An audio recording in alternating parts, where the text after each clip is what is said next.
The Kidnapping of Charley Ross. A Summer of Innocence in Philadelphia. The summer of 1874 brought long, warm days to Philadelphia, a city growing quickly in wealth, culture, and population. The streets of Germantown, a neighborhood just outside the city center, were lined with tidy houses, gardens, and shaded avenues. It was a place where middle-class families felt safe letting their children play outside. Among the families living there was the Ross family, led by Christian K. Ross, a prosperous dry goods merchant, his wife, and their children. The Ross family appeared to be living a comfortable and secure life. Christian had worked for years to provide his children with stability and the privileges of education and leisure. Charley Ross, the family's youngest son at just 4 years old, was described as a lively, cheerful boy with blonde hair and bright eyes. He adored playing with his older brother, Walter, who was nearly 6 years old. The two boys were inseparable, often seen chasing one another through the yard or exploring the nearby streets with the kind of innocence only children could have in an era before the dangers of the modern world became well known. But beneath the calm surface of Germantown, change was brewing. The rise of cities in post-Civil War America brought with it greater prosperity, but also more crime, desperation, and uncertainty. This tension between innocence and danger would soon reveal itself in the most devastating way imaginable for the Ross family. The Strangers. During late June of 1874, neighbors began noticing two men frequently seen in the area, moving about with casual ease. They were not local residents, and they stood out to some observant townsfolk. These men, both middle-aged, took particular interest in children. Several times they were seen speaking to Charley and Walter as the boys played near their home. At first, the encounters seemed harmless. The men joked with the boys, offered them small coins or treats, and promised little pleasures that appealed to the imagination of children: fireworks, candy, and adventures. To young boys living in the age before strict parental warnings and stranger danger, these offers seemed enchanting. Fireworks, especially, were a thrilling promise in the days leading up to the 4th of July. On the morning of July 1, 1874, the men returned once again, approaching Charley and Walter. They had slowly gained the boys' trust, a tactic that revealed careful planning. This was not a sudden impulse but a calculated effort to lure children away without force. What happened next would shock the nation. The day of the disappearance. That afternoon, as the summer heat began to settle over Germantown, Charley and Walter played near the gate of their family home. Their parents, believing the neighborhood was safe, were not overly concerned. The two mysterious men appeared once more, this time with an enticing proposition. They promised the boys they could go with them to buy fireworks for the upcoming Independence Day celebrations. The men beckoned the children to follow, sweetening their words with the promise of candy along the way. Innocently, Walter and Charley climbed into the men's small, horse-drawn carriage. To the boys, this must have seemed like an adventure, an exciting chance to get something special. To the men, it was the culmination of a sinister plan. The carriage rolled down the street, and as it moved farther away from the Ross home, neighbors saw the boys riding happily with the strangers. None of the onlookers had reason to suspect a crime. Children often accepted small favors from adults in those days, and kidnappings for ransom were unheard of in the United States. But by the evening, when the boys had not returned home, the Ross household fell into chaos. Walter, the elder brother, eventually reappeared, disoriented, frightened, and without Charley. Walter's escape. According to Walter, the men had driven them some distance before stopping at a shop. They gave Walter a few pennies and told him to go inside to buy fireworks. But when he came out, the carriage was already moving away, with Charley inside. His younger brother was gone. Walter's testimony was chilling in its simplicity. Two men had taken them both, but only one boy returned. At just 6 years old, Walter became the key witness in one of the most sensational crimes of the 19th century. His words were both heartbreaking and haunting. He had watched helplessly as his little brother disappeared from his life forever. The first panic. The Ross family immediately raised the alarm. Neighbors and police scoured the streets of Germantown. Notices were printed and spread quickly through the city, describing the two men and pleading for any information about Charley's whereabouts. Christian Ross, devastated but determined, wasted no time in offering rewards for his son's safe return. Within days, the case was the talk of Philadelphia. Newspapers splashed the story across their front pages, describing in detail the abduction of the little blonde-haired boy and the brazen act committed in broad daylight. The city's sense of safety was shattered. Until then, kidnapping was virtually unknown in America, at least in the context of ransom or premeditated crime. Parents suddenly feared letting their children roam the streets. The name Charley Ross was spoken in every household. The first ransom notes. On July 3, 1874, just 2 days after Charley vanished, the Ross family received a letter. The note was crudely written and filled with misspellings, but its message was unmistakable. "We've got him, and no powers on earth can deliver out of our hand. You will have to pay us before you can get him from us, and pay us a big sum too." The kidnappers demanded $20,000 for Charley's safe return, an astronomical figure at the time, equivalent to millions today. They warned the Ross family not to involve the police or attempt tricks, or they would never see their son alive again.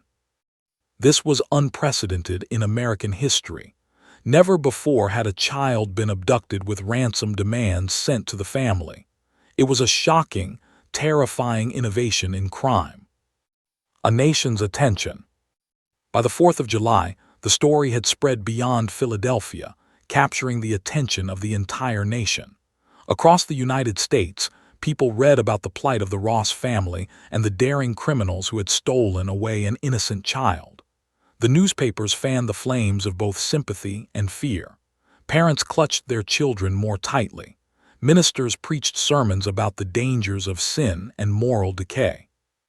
The Ross home, once a place of peace, now became a headquarters of desperate activity.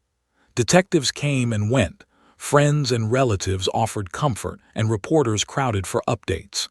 Each new ransom letter, several would follow, was studied, printed, and debated by the public. The crime was no longer just the personal tragedy of one family. It was a national event, a symbol of how even in the land of opportunity, darkness lurked in the shadows. The ransom letters and a nation in panic. The letters of fear. The Ross household had barely begun to grasp the horror of Charley's disappearance when the first ransom note arrived on July 3, 1874. Written in a rough, almost taunting style, it declared that the child was in the kidnappers' hands and could only be returned for the immense sum of $20,000. The letter carried a sense of menace. The kidnappers emphasized that Christian Ross should not involve the police or attempt to deceive them.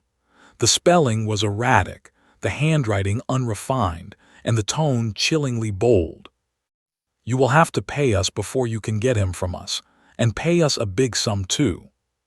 Soon more letters followed, at least 24 over the following weeks. Each reinforced the same message: Charley's life depended on payment.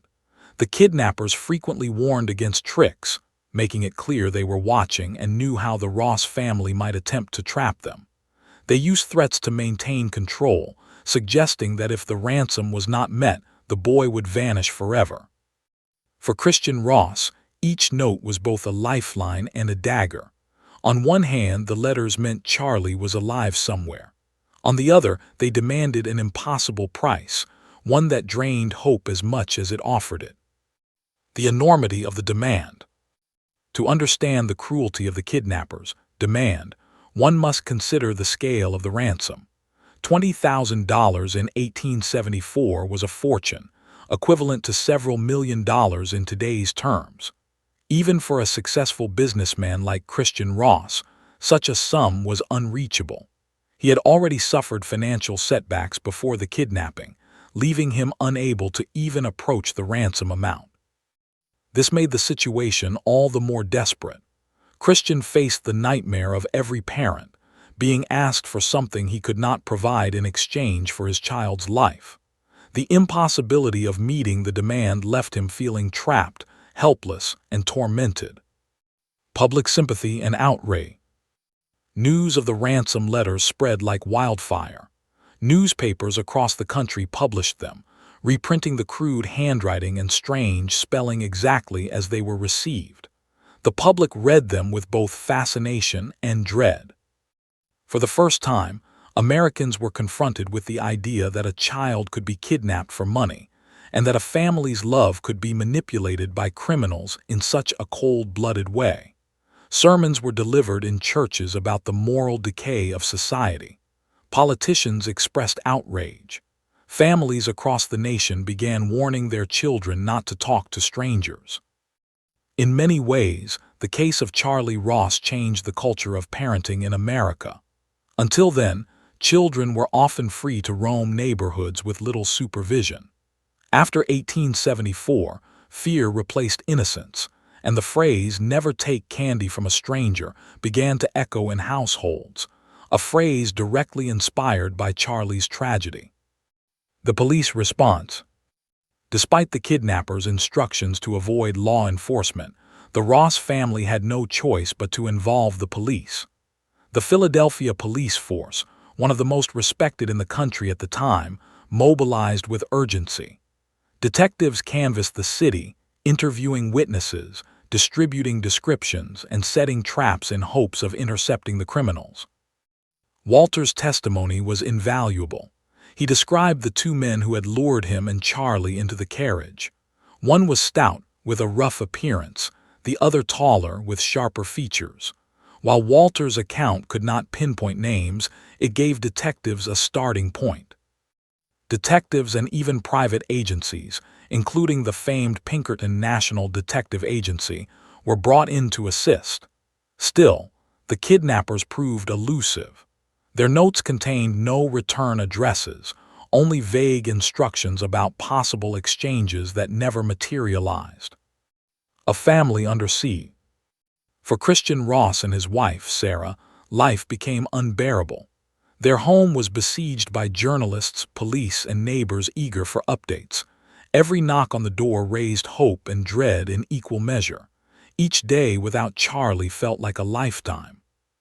Sarah, in particular, was consumed with grief. She clung to hope that her youngest son would be returned, yet the cruelty of the ransom letters slowly broke her spirit. Christian, while devastated, turned his energy into action, meeting with detectives, following every lead, and even publishing appeals to the kidnappers through newspapers, begging for mercy. The Ross family's suffering became a public spectacle. Crowds gathered outside their home. Strangers wrote letters offering theories and advice. Some even claimed to have seen Charley, reporting sightings from across the country, though none proved true. The press and the people. The media frenzy around the case was unprecedented.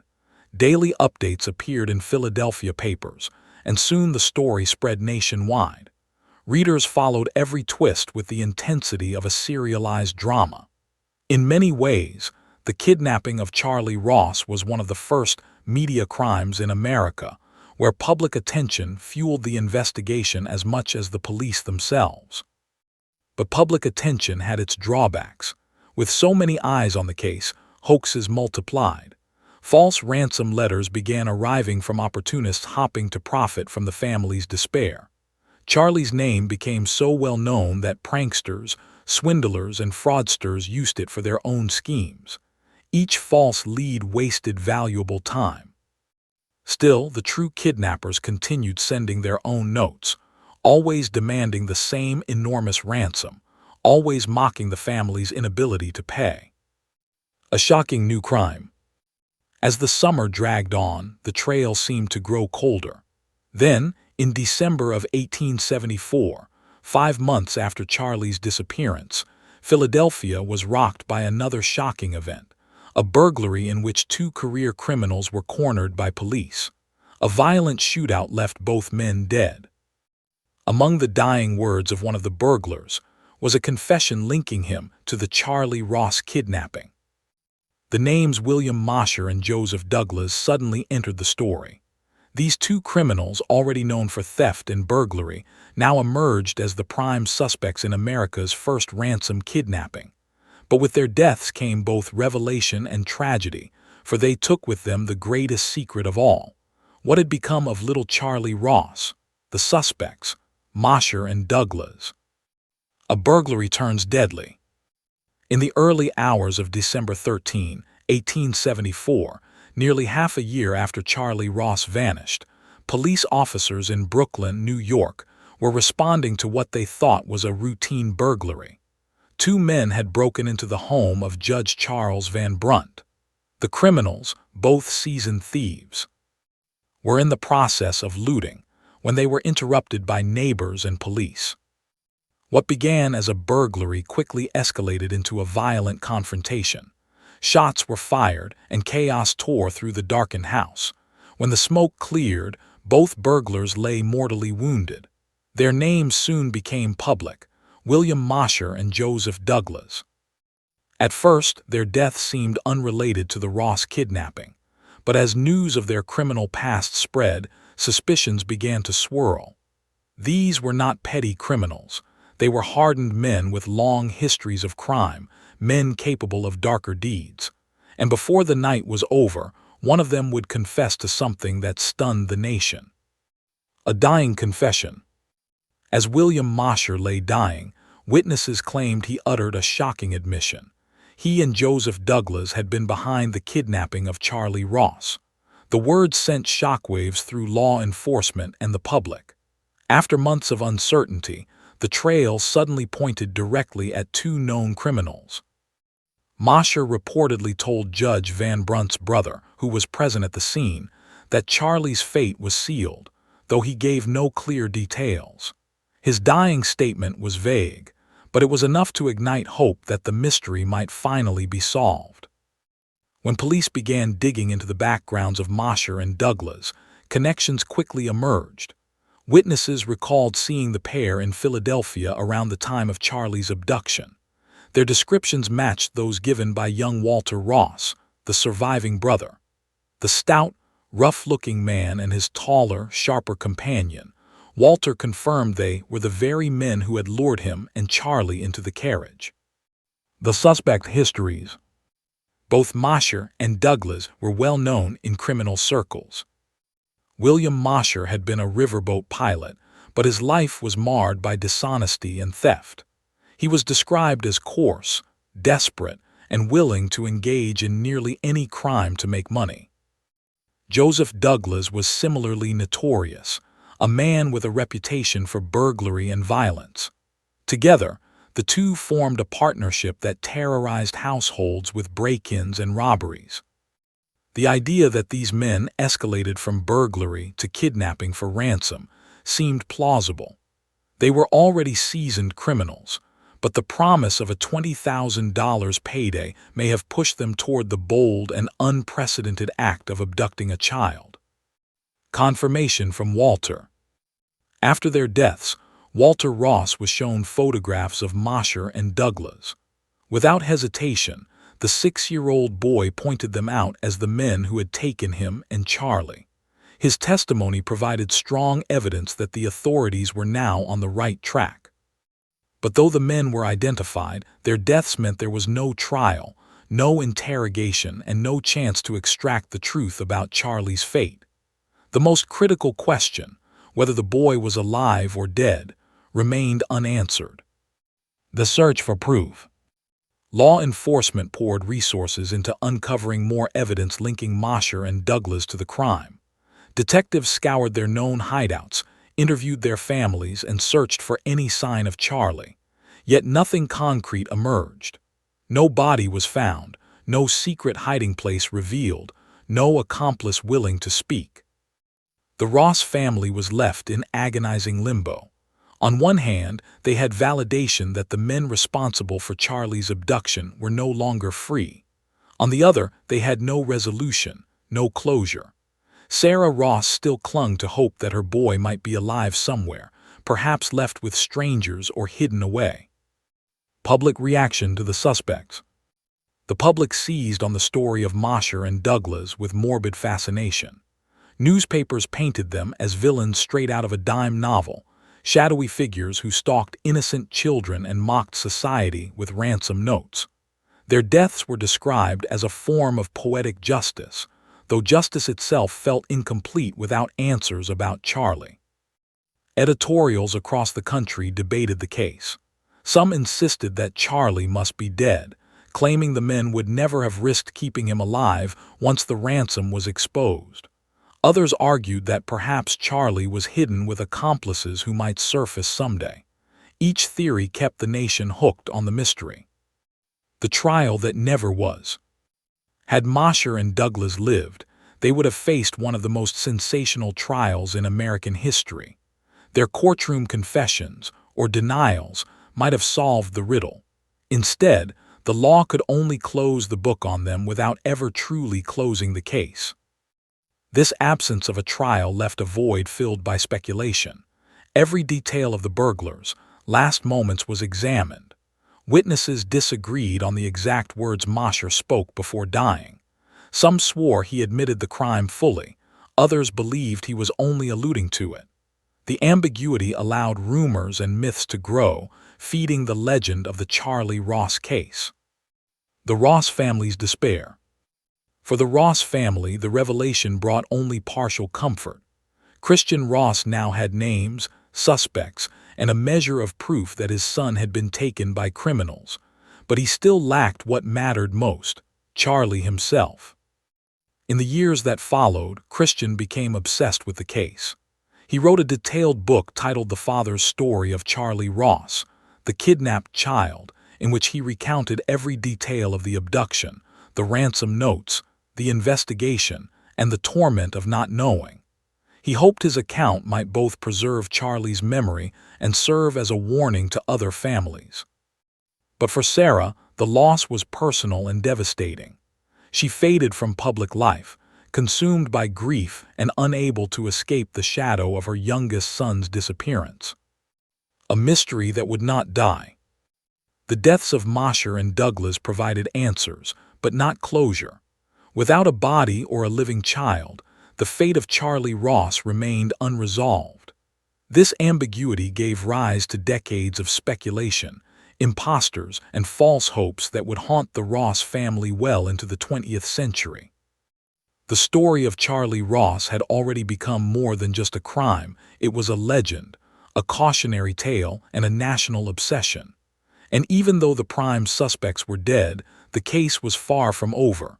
The aftermath and the endless mystery. Life after Mosher and Douglas.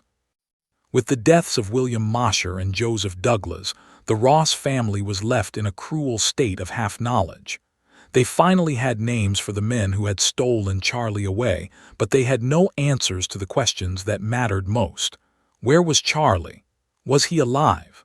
Had he been killed? Walter's identification of the two criminals gave police confidence that the right men had been identified, but the case against them ended with their deaths. No trial, no confessions, no opportunity for interrogation. The men's secrets died with them. For Christian and Sarah Ross, the pain was unrelenting. Every holiday, every birthday, every milestone reminded them of the boy who never came home. Their other children grew up in the shadow of the tragedy, with the absence of Charley felt in every corner of the household. The father's mission. Christian Ross refused to let his son's story fade. In 1876, just 2 years after the abduction, he published The Father's Story of Charley Ross, The Kidnapped Child. The book detailed the events of July 1, 1874, the ransom letters, the search, and the agony of waiting. It was not just a record, it was a plea to the public. Christian wanted people across America to remember Charley's face and story, hoping that recognition might someday bring him home. The book became widely read, and Christian used the proceeds to continue funding searches and investigations. But while the publication kept the memory alive, it also ensured that the Ross family remained in the public eye, unable to grieve in private. Imposters and false hopes. One of the strangest legacies of the Charley Ross case was the parade of imposters who emerged in the years and decades afterward. Beginning as early as the 1880s, men appeared claiming to be the long-lost Charley. Some were con artists looking for attention or money. Others were delusional, genuinely convinced that they were the kidnapped child. A few even bore a resemblance to the blonde-haired boy in the widely circulated engravings. The most famous imposter surfaced in the 1920s, when a man named Gustav Blair from Phoenix, Arizona, insisted he was Charley Ross. Blair went so far as to file a legal petition to change his name to Charles Ross. Incredibly, an Arizona court granted his request in 1939, officially recognizing him as the missing child. But the Ross family rejected his claim, pointing out glaring inconsistencies. Blair was decades older than Charley would have been, and his story did not match the known facts. To the family, Blair was just another opportunist exploiting their tragedy. Still, cases like Blair's revealed how deeply the story had taken hold of the American imagination. Charley Ross was not just a lost boy. He had become a symbol, and people projected their hopes, fears, and fantasies onto his disappearance. A changing nation. The Charley Ross kidnapping permanently altered the way Americans thought about children and crime. Before 1874, the idea of kidnapping for ransom was virtually unknown in the United States. Parents often allowed their children to roam neighborhoods freely, with little fear of strangers. After Charley, that innocence was shattered. Families became more protective. The phrase, "don't take candy from a stranger," entered the cultural vocabulary, directly inspired by the Ross case. The abduction served as a grim warning that danger could lurk in even the most ordinary places, and that criminals could exploit a child's trust in devastating ways. Law enforcement also changed. The Ross case demonstrated the need for more coordinated investigations across state lines, and it highlighted the role of the press in both helping and hindering police work. Detectives realized that kidnappers could manipulate public fear through ransom notes, forcing new strategies for handling such crimes in the future. The family's final years. Christian Ross continued his search for answers until the end of his life. He died in 1897, never knowing what happened to his youngest son. Sarah Ross lived until 1912, carrying her grief with her for nearly 4 decades. Their children grew up haunted by the case, always known as the siblings of the kidnapped boy. For them, Charley's absence was a wound that never healed. The enduring mystery. More than a century and a half later, the fate of Charley Ross remains unsolved. No remains were ever found. No definitive evidence proved whether he was killed shortly after the kidnapping or kept alive for some time. Historians largely believe he did not survive long after July 1, 1874, given the risks to the kidnappers and the failure of any ransom exchange. Yet the lack of proof allows hope, however faint, to persist. The story continues to be told in books, documentaries, and lectures. In many ways, Charley Ross was America's first missing child, the first to have his face and name known nationwide, the first to transform parental caution into a cultural norm, and the first to show how crime could grip the heart of a nation. Legacy. Today, the Ross case is remembered less for its resolution and more for its impact. It taught families to be wary, inspired changes in policing, and introduced America to the chilling reality of kidnapping for ransom. And at the center of it all remains the haunting image of a 4-year-old boy with blonde hair and trusting eyes, last seen climbing into a carriage for fireworks and candy, never to return. The name Charley Ross endures not because of the crime itself, but because of the mystery. He became more than a victim. He became a symbol of innocence lost, and a reminder of how one family's tragedy reshaped the conscience of a nation.